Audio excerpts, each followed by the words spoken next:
सुरजो ने नयनतारा के लिए अपनी शादी तोड़ दी। मंडप में खड़ा सुरजो सबके सामने यह कहकर चला गया कि वह उस लड़की से शादी नहीं कर सकता जिसके दिल में झूठ और स्वार्थ भरा है। सब दंग रह गए, लेकिन सुरजो का मन सिर्फ एक नाम पुकार रहा था, नयनतारा। वह नयनतारा जिसे सबने मरा हुआ समझ लिया था, लेकिन जिसकी सांसें अब भी कहीं चल रही थीं। दरअसल सुरजो को एक अज्ञात कॉल आया था, जिसमें किसी ने कहा, अगर तुम नयनतारा से सच्चा प्यार करते हो तो उसे बचा लो, क्योंकि अब उसके पास वक्त बहुत कम है। यही कॉल सुरजो की जिंदगी का रुख बदल गई। उसने अपनी शादी बीच में छोड़ दी और बिना कुछ सोचे शहर से निकल पड़ा, बस एक उम्मीद के साथ कि वो नयनतारा को वापस लाएगा। वहीं दूसरी तरफ नयनतारा एक अंधेरी हवेली में बंद थी, जहां इंसानियत का नामोनिशान नहीं था। वहां एक औरत थी, रूहीबाई, जो लड़कियों को विदेश भेजने के नाम पर उनका सौदा करती थी। नयनतारा ने जब यह देखा तो उसके भीतर की हिम्मत जाग उठी। उसने तय किया कि अगर उसे मरना भी पड़े तो वो इन लड़कियों को आजाद कराए बिना नहीं जाएगी।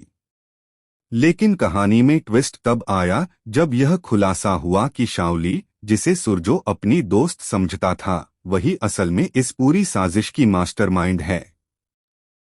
हाँ, वही शाओली जिसने सुरजो से शादी करनी थी, उसी ने नयनतारा का सौदा करवाया था। उसके पीछे सिर्फ जलन नहीं, बल्कि एक गहरा राज था। शाओली असल में रूहीबाई की बेटी निकली।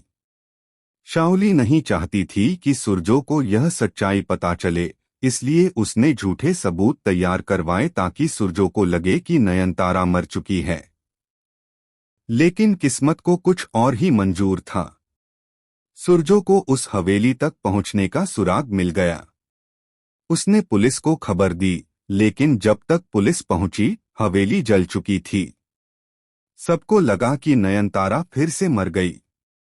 लेकिन कहानी ने एक और झटका दिया जब एक हफ्ते बाद अस्पताल में एक लड़की को भर्ती कराया गया, जिसकी पहचान किसी को नहीं थी, लेकिन उसकी आंखों में वही जज्बा था जो नयनतारा की आंखों में था।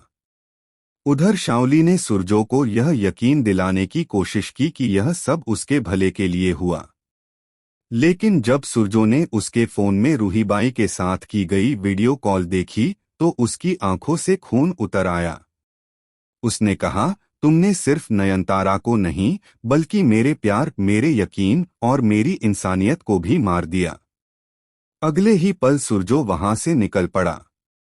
उसकी आंखों में सिर्फ एक मंजिल थी, नयनतारा। वो जानता था कि नयनतारा कहीं ना कहीं जिंदा है और वो उसे ढूंढ निकाल कर रहेगा। अब सवाल ये है, क्या सुरजो अपनी नयनतारा को ढूंढ पाएगा? क्या नयनतारा सच में जिंदा है या किसी ने उसकी जगह किसी और को रख दिया है?